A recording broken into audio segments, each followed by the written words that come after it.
नमस्कार बच्चों। आज हम पढ़ने और समझने वाले हैं क्लास 9th हिंदी की हमारी वर्कशीट नंबर 61 यानी कि कार्यपत्रक संख्या 61 को। यह आपकी 4 जनवरी 2022 की वर्कशीट रहेगी। आज की इस बेहद आसान सी वर्कशीट में हम अपना हिंदी का पाठ सांवले सपनों की याद को जारी रखेंगे। सांवले सपनों की याद, ये पाठ समर्पित है सालिम अली को, ये पाठ समर्पित है प्रकृति को, ये पाठ समर्पित है सालिम अली के जीवन के कुछ अनछुए पहलुओं को। आज की इस वर्कशीट में हम इसी पाठ के अंतिम गद्यांश को पढ़ने वाले हैं और इसी पर आधारित कुछ आसान से प्रश्न दिए गए हैं जिनको हमें हल करना है। तो चलिए शुरुआत करते हैं हम आज की इस वर्कशीट की और इस गद्यांश को हम समझने का प्रयास करेंगे। जटिल प्राणियों के लिए सालिम अली हमेशा एक पहेली बने रहेंगे। अब जटिल प्राणी किन्हें कहा गया? मानव को कहा गया, मनुष्य को कहा गया, क्योंकि हम बदलना नहीं चाहते। हम हर चीज़ को अपने चश्मे से देखते हैं। हम सालिम अली की तरह प्रकृति को प्रकृति की नज़र से कभी नहीं देख पाए, इसलिए जटिल प्राणी कहा गया कि हमारे लिए सालिम अली हमेशा एक पहेली बने रहेंगे, क्योंकि हम उतना नहीं जान पाए हैं जितना कि सालिम अली को समझना जरूरी था। जितना कि सालिम अली प्रकृति के साथ जुड़ करके खुद को खोज पाए थे, उतना शायद हम अपने आप को कभी नहीं खोज पाएंगे।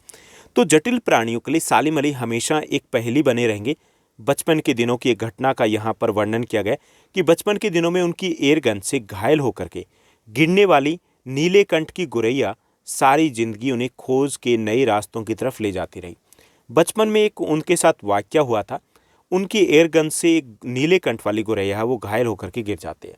अब उसकी देखभाल करते हैं ये, और देखभाल करते करते उनके बारे में जानकारी इकट्ठा करते करते पता ही नहीं चला कि सालिम अली को कब पक्षियों से प्यार हो गया।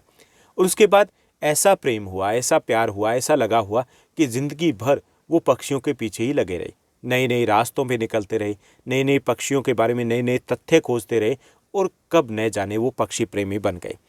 जिंदगी की ऊंचाइयों में उनका विश्वास एक क्षण के लिए डिगा नहीं।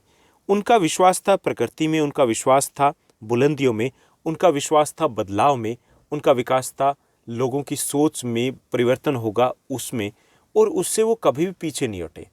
जीवन भर वो प्रयास करते रहे कि लोगों का जो दृष्टिकोण है प्रकृति को लेकर के उसको बदला जाए।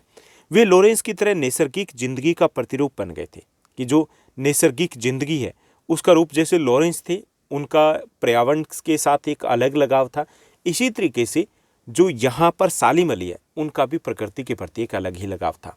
तो वो उस जीवन का ही एक हिस्सा बन के रह गए थे, प्रकृति का एक हिस्सा बन के रह गए थे, जैसे कि लॉरेंस बने थे। सालिम अली प्रकृति की दुनिया में एक टापू बनने की बजाय अथाह सागर बनकर उभरे थे कि उनका योगदान एक टापू की तरह नहीं। टापू क्या होता है? जहाँ पर चारों तरफ पानी होता है, ओके, और बीच में एक छोटा सा भूभाग होता है जिसको हम द्वीप कह लीजिए या टापू कह लीजिए। लेकिन वो टापू नहीं थे, बल्कि वो तो समुद्र थे जिसका कोई अंत ही नहीं था।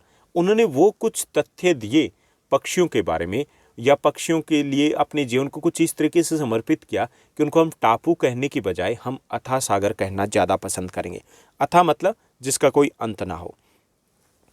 जो लोग उनके भ्रमणशील स्वभाव और उनकी यायावरी से परिचित हैं, उन्हें महसूस होता है कि वो आज भी पक्षियों के सुराग में ही निकले हैं और बस अभी गले में लंबी दूरबीन लटकाए अपने खोजपूर्ण नतीजों के साथ लौट आएंगे।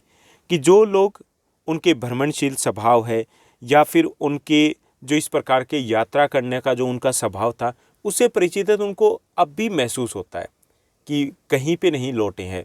सालिम अली है वो कहीं नहीं गए हैं, हमारे बीच में। किसी दिन वो फिर से लौट आएंगे गले में दूरबीन लटकाए हुए, कुछ नए तथ्यों के साथ, कुछ नए विचारों के साथ, कुछ नए नतीजों के साथ वो अब लौट करके आएंगे। यानी कि लोगों को उनको भुलाना असंभव सा प्रतीत होता है। उन्हें लगता है कि सालिम अली वो यहीं पक्षियों के बीच में, यहीं प्रकृति के बीच में है। जब तक वो नहीं लौटते, क्या उन्हें गया हुआ मान लिया जाए? कि जब तक वो नहीं लौटते तो ये मुश्किल है कि उनको ये मान लिया जाए कि वो चले गए हैं। लोगों को लगता है, जो उनको जानते हैं उनको लगता है कि जो सालिम अली है वो यहीं है प्रकृति के बीच में, इन्हीं पक्षियों के बीच में, एक दिन वो वापस लौट आएंगे। तो ये था अंतिम गद्यांश इसी चैप्टर का। अब इस पर आधारित कुछ आसान से प्रश्न दिए गए जिनको हमें हल करना है। चलिए देखते हैं प्रश्नों को। तो आज की इस वर्कशीट में हमें कुछ प्रश्न दिए गए, शॉर्ट आंसर टाइप क्वेश्चन है, कुछ बहुविकल्पीय प्रश्न भी दिए गए। कुल मिलाकर के हमें 6 प्रश्न दिए गए। पहले प्रश्न को देखिए। पहला जो हमें क्वेश्चन दिया गया, सालिम अली किन के लिए एक पहेली बने रहेंगे और क्यों? ओके, ये हमें बताना है कि किन के लिए एक पहेली बने रहेंगे और क्यों। तो जटिल प्राणियों के लिए सालिम अली एक पहेली बने रहेंगे क्योंकि सालिम अली अलग ही स्वभाव के शख्सियत थे जो प्राणियों को मनुष्य की नहीं बल्कि प्रकृति की नज़र से देखते थे। उसके बाद अगला हमारा प्रश्न रहेगा, सेकंड क्वेश्चन दिया गया कि किसने सालिम अली को पक्षियों की दुनिया की ओर मोड़ा और कैसे, ये हमें बताना है। हमें उस घटना, उस वाक्य का जिक्र यहाँ पर करना है। तो एक बार सालिम अली के बचपन में उनकी एयर गन से घायल होकर के एक गोरैया गिर गई। सालिम अली ने इस पक्षी की देखभाल, सुरक्षा और इसके बारे में नाना प्रकार की जानकारियाँ एकत्र करनी शुरू कर दी।